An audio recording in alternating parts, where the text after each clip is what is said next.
DM साहब ने कहा है कि मैं वहां से आता हूँ, बात करूंगा, अगर मेरी बात मान लिए तो मैं हट गया।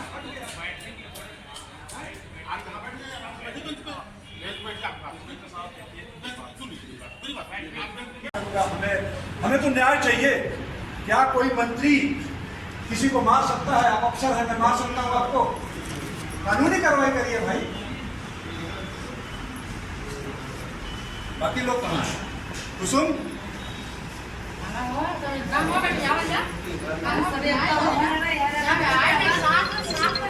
नहीं, बैठिए बैठिए बैठिए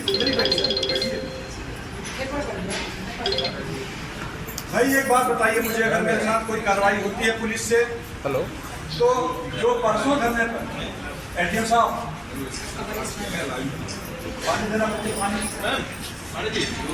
तो मेरे खिलाफ कार्रवाई हो।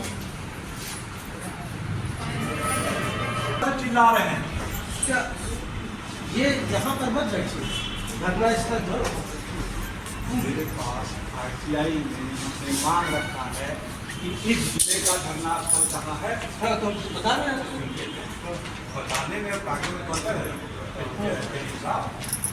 उसमें लिखा गया है कि कोई भी जगह मुकर्रर नहीं की गई है। ये मेरे पास आरटीआई का जवाब है। बता रहे हैं आप वहाँ पर बैठ जाइए जाके, ठीक है, जहाँ भी अटना पड़ेगा कर्नल साहब, आप अपना ज्ञापन देना और वो दे दीजिएगा। बाकी साहब इस समय इलेक्शन आचार संहिता में हम नहीं बैठने दे सकते, हमारी मजबूरी है भाई। ऐसे अन्य डेट पे तो लोग बैठते ही बैठते हैं।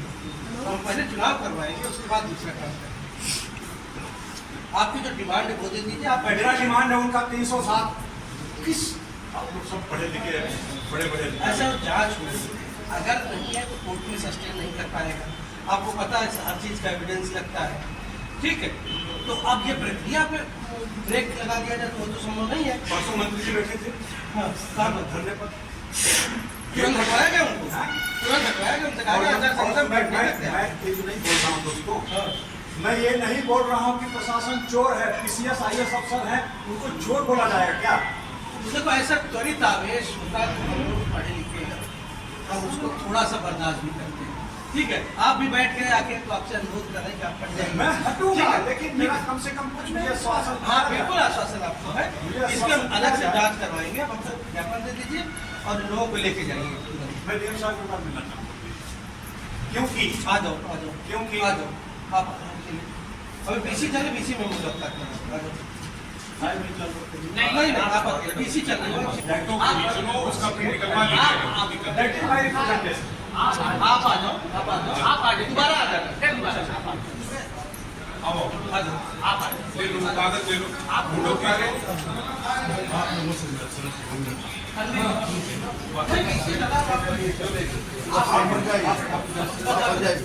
और कोई नहीं आएगा, और कोई नहीं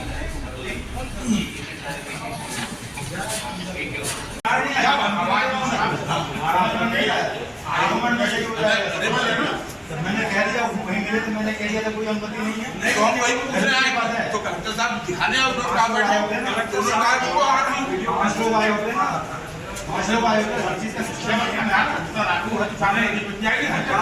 इसमें क्राइम हुआ है, आपको ने बोला है 5 लोग बैठे, बाकी लोग बाहर चलिए। 5 लोग बैठे यहाँ पे,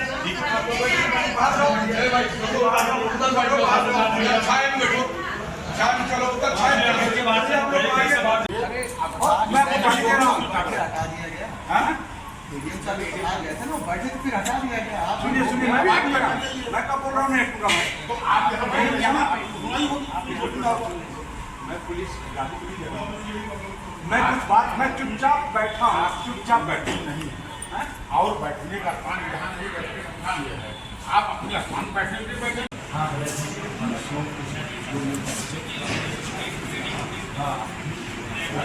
और मैं कोई सुना आपने तो एक आदमी या अफसर या वोटर या नागरिक आकर के बैठा हुआ है कुर्सी पर,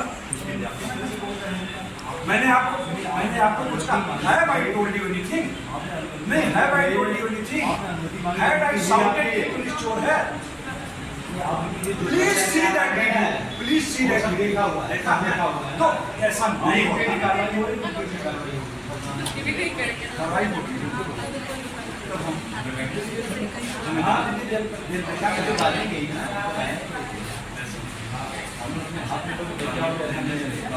कानून को आप भी लोग ये गलती कर रहे हैं आप। क्या कर रहे हैं? वाली जनता को बना के यहाँ ले आए हो। गोली वाली जनता को मार दिया जाता है, आपने गाली दे दिया जाता है। बताया अपनी कमिटी यही नहीं है, चलो आप ये नहीं बता रहा हूँ मैं। कहाँ बता रहे हो? क्या लिखा आपके आगे देखो, खैर तो लिख क्या है मैंने भी ये दे दिया है। आप अकेले आ जाइए। उस गांव में मोहम्मदपुर कठार में, और उसके बाद उन लोगों ग्रामीणों को इतना दहशत फैला दिया गया सत्ता पक्ष ने, क्योंकि उनके पुत्र जो सांसद थे वो आके धरने पे बैठ करके प्रशासन के खिलाफ चेतावनी देने लगे। तो खुद ही कातिल, खुद ही शाहिद, खुद ही मुनसब, आए रब बता करूं खून का दावा किस पर। तो रब आज के कलेक्टर हैं, उनके पास जाकर के हम लोगों ने इस मौलिक अधिकार के हनन और तमाम चीज़ों के बारे में पूरा विस्तृत बात किया। उन्होंने आश्वासन दिया कि न्यायपूर्ण कार्रवाई होगी।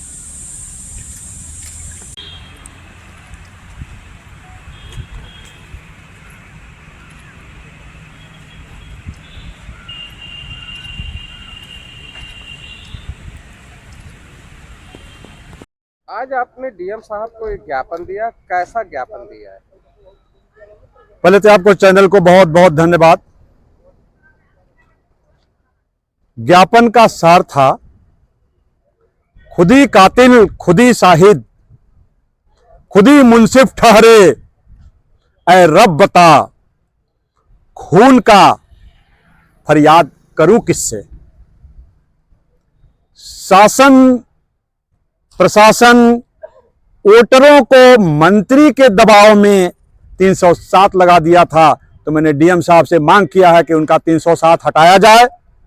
जो दहशत फैली हुई है उस गांव में, वहां पर जो औरतें रो रही हैं, आदमी लोग खेतों में सो रहे हैं, रिश्तेदारों के पास भागे हुए हैं, प्रशासन जाकर के उनको कॉन्फिडेंस दिलाए और जिस तरह से कार्रवाई उनके ऊपर हुई है वही कार्रवाई मंत्री जी के ऊपर भी होनी चाहिए। कानून का, संविधान का राज कायम हो, सत्यता का राज कायम हो, यही डीएम साहब को बताया हूं। और डीएम साहब ने मुझे आश्वस्त किया है कि किसी के साथ गलत नहीं किया जाएगा। तो अपनी बातें बताने के लिए ऐसी क्या जरूरत पड़ी कि आप धरने पे बैठने की कोशिश की है? धरने पे मैं इसलिए बैठा था, परसों आपने मेरा उस शेर का मतलब समझिए, खुद ही कातिल, खुद ही शाहिद, यानी कि सरकार आपकी, पुलिस आपका, प्रशासन आपका, मंत्री आप, मारे आप, दहशत फैलाए आप, आपके खिलाफ कोई कार्रवाई ही नहीं हुई। और उसके बाद आप खुद ही धरने पर बैठ गए। अरे पुलिस पकड़ रही थी, आपके नाक पर चश्मे का खरोच आ गया। भैया मेरे पास ऐसे केसेज हैं, एक एक महीने से एफआईआर नहीं लिखा जा रहा है।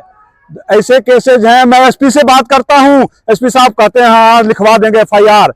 और यहां तो एक्शन इतना बड़ा हुआ, 307 एफआईआर करने के बाद खुद लोग धरने पर बैठ गए और खुद ही प्रशासन को गालियां दे रहे हैं, पुलिस चोर है। बिना परमिशन का धरने पर बैठे वो लोग, बिना परमिशन का धरने पर बैठ करके, धारा 144 उनके लिए भी है, इलेक्शन कमीशन का कानून उनके लिए भी है। मैंने तो 3 दिन पहले परमिशन के लिए चिट्ठी दिया था।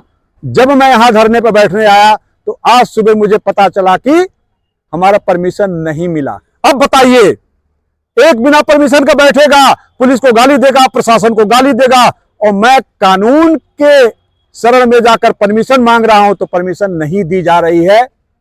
फिर भी मैं धरने पर नहीं बैठा हूं। उन्होंने कहा कि आप चले जाइए, मैं इसको देख लूंगा। नहीं तो मैंने तो परसों बताया कि जब तक मंत्री के ऊपर वही कार्रवाई नहीं होगी कानूनी, संवैधानिक, तब तक मैं अनिश्चितकालीन के लिए यहां पर धरने पर बैठना था।